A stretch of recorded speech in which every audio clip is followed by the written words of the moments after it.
السلام علیکم پیارے دوستو، ایسے ہی سچے واقعات سننے کے لیے ہمارے چینل کو ضرور سبسکرائب کر لیں۔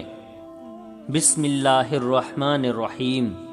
پیارے دوستو، پچھلی ویڈیو میں ہم نے حضرت بلال حبشی رضی اللہ عنہ اور حضرت ابو ذر غفاری رضی اللہ عنہ کا اسلام لانا اور ان کی تکلیف کے واقعے کو بیان کیا تھا۔ تو آج کی اس ویڈیو میں ہم حضرت خباب بن الارت رضی اللہ عنہ اور حضرت عمار رضی اللہ عنہ اور آپ کے والدین کے اسلام اور تکلیف کے واقعے کو بیان کرتے ہیں۔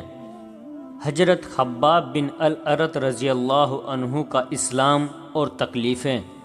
حضرت خباب بن الارت رضی اللہ عنہ بھی انہی مبارک ہستیوں میں ہیں جنہوں نے امتحان کے لیے اپنے آپ کو پیش کیا تھا اور اللہ کے راستے میں سخت سے سخت تکلیفیں برداشت کی۔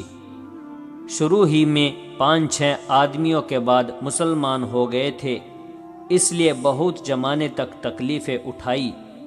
لوہے کی جرح پہنا کر ان کو دھوپ میں ڈال دیا جاتا، جس سے گرمی اور تپش کی وجہ سے پسینے پر پسینے بہتے رہتے تھے۔ اکثر اوقات بالکل سیدھا گرم ریت پر لٹا دیا جاتا، جس کی وجہ سے کمر کا گوشت تک گل کر گر گیا تھا۔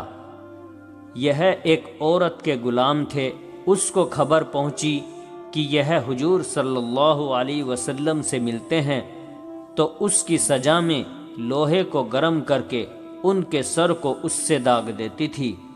حضرت عمر رضی اللہ عنہ نے ایک مرتبہ عرصے کے بعد اپنے زمانہ خلافت میں حضرت خباب سے ان کی تکلیفوں کی تفصیل پوچھی، جو ان کو پہنچائی گئی۔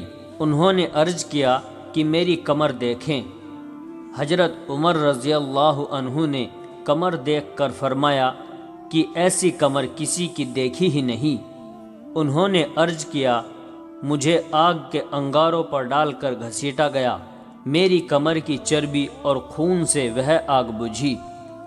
ان حالات کے باوجود جب اسلام کو ترقی ہوئی اور فتوحات کا دروازہ کھلا تو اس پر رویا کرتے تھے کہ خدا نے خواستہ ہماری تکلیف کا بدلہ کہیں دنیا ہی میں تو نہیں مل گیا۔ حضرت خباب رضی اللہ عنہ کہتے ہیں کہ ایک مرتبہ حضور صلی اللہ علیہ وسلم نے خلاف عادت بہت ہی لمبی نماز پڑھی۔ صحابہ رضی اللہ عنہ نے اس کے متعلق عرض کیا تو حضور صلی اللہ علیہ وسلم نے ارشاد فرمایا کہ یہ رغبت و ڈر کی نماز تھی۔ میں نے اس میں اللہ تعالیٰ سے 3 دعائیں کی تھی، 2 ان میں سے قبول ہوئی اور ایک کو انکار فرما دیا۔ میں نے یہ دعا کی کہ میری ساری امت قحط سے ہلاک نہ ہو جائے، یہ قبول ہو گئی۔ دوسری یہ کی کہ ان پر کوئی ایسا دشمن مسلط نہ ہو جو ان کو بالکل مٹا دے، یہ بھی قبول ہو گئی۔ تیسری یہ دعا کی کہ ان میں آپس میں لڑائی جھگڑے نہ ہو، یہ بات منظور نہ ہوئی۔ حضرت خباب رضی اللہ عنہ کا انتقال 37 ہجری میں ہوا اور کوفہ میں سب سے پہلے صحابی یہی دفن ہوئے۔ ان کے انتقال کے بعد حضرت علی کرم اللہ وجہہ کا گزر ان کی قبر پر ہوا تو ارشاد فرمایا، اللہ خباب پر رحم فرمائے، اپنی رغبت سے مسلمان ہوا اور خوشی سے ہجرت کی اور جہاد میں زندگی گزار دی اور مصیبتیں برداشت کی۔ مبارک ہے وہ شخص جو قیامت کو یاد رکھے اور حساب کتاب کی تیاری کرے اور گزارے کے قابل مال پر قناعت کرے اور اپنے مولا کو راضی کر لے۔ فائدہ: حقیقت میں مولا کو راضی کر لینا انہی لوگوں کا حصہ تھا کہ ان کی زندگی کا ہر کام مولا ہی کی رضا کے واسطے تھا۔ حضرت عمار رضی اللہ عنہ اور ان کے والدین کا اسلام اور تکلیفیں۔ حضرت عمار رضی اللہ عنہ اور ان کے ماں باپ کو بھی سخت سے سخت تکلیفیں پہنچائی گئی۔ مکہ کی سخت گرم اور ریتیلی زمین میں ان کو عذاب دیا جاتا اور حضور اقدس صلی اللہ علیہ وسلم کا اس طرف گزر ہوتا تو صبر کی تلقین فرماتے اور جنت کی بشارت فرماتے۔ آخر ان کے والد حضرت یاسر رضی اللہ عنہ اسی حالت تکلیف میں وفات پا گئے کہ ظالموں نے مرنے تک چین نہ لینے دیا، اور ان کی والدہ حضرت سمیہ رضی اللہ عنہا کی شرمگاہ میں ابو جہل ملعون نے ایک برچھا مارا، جس سے وہ شہید ہو گئی، مگر اسلام سے نہ ہٹی۔ حالانکہ بوڑھی تھی، ضعیف تھی، مگر اس بد نصیب نے کسی چیز کا بھی خیال نہیں کیا۔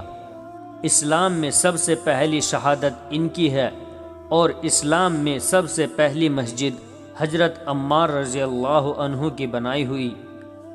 جب حضور اقدس صلی اللہ علیہ وسلم ہجرت فرما کر مدینہ تشریف لے گئے تو حضرت عمار رضی اللہ عنہ نے کہا کہ حضور صلی اللہ علیہ وسلم کے لیے ایک مکان سائے کا بنانا چاہیے جس میں تشریف رکھا کریں، دوپہر کو آرام فرما لیا کریں اور نماز بھی سائے میں پڑھ سکیں۔ تو قباء میں حضرت عمار رضی اللہ عنہ نے اول پتھر جمع کیے اور پھر مسجد بنائی۔ لڑائی میں نہایت جوش سے شریک ہوتے تھے۔ ایک مرتبہ مجے میں آ کر کہنے لگے کہ اب جا کر دوستوں سے ملیں گے، محمد صلی اللہ علیہ وسلم اور ان کی جماعت سے ملیں گے۔ اتنے میں پیاس لگی اور پانی کسی سے مانگا۔ اس نے دودھ سامنے کیا، اس کو پیا اور پی کر کہنے لگے، میں نے حضور صلی اللہ علیہ وسلم سے سنا کہ تو دنیا میں سب سے آخری چیز دودھ پیے گا۔ اس کے بعد شہید ہو گئے۔ اس وقت 94 ورش کی عمر تھی۔ بعض نے 1 سال کم بتلائی ہے۔ پیارے دوستو، ویڈیو اگر اچھی لگی ہو تو ویڈیو کو لائک اور شیئر کریں، اور ہمارے چینل کو ضرور سبسکرائب کر لیں، اور جاتے جاتے ہمیں اپنا ایک پیارا سا کمنٹ ضرور کر دیں۔ السلام علیکم ورحمۃ اللہ وبرکاتہ۔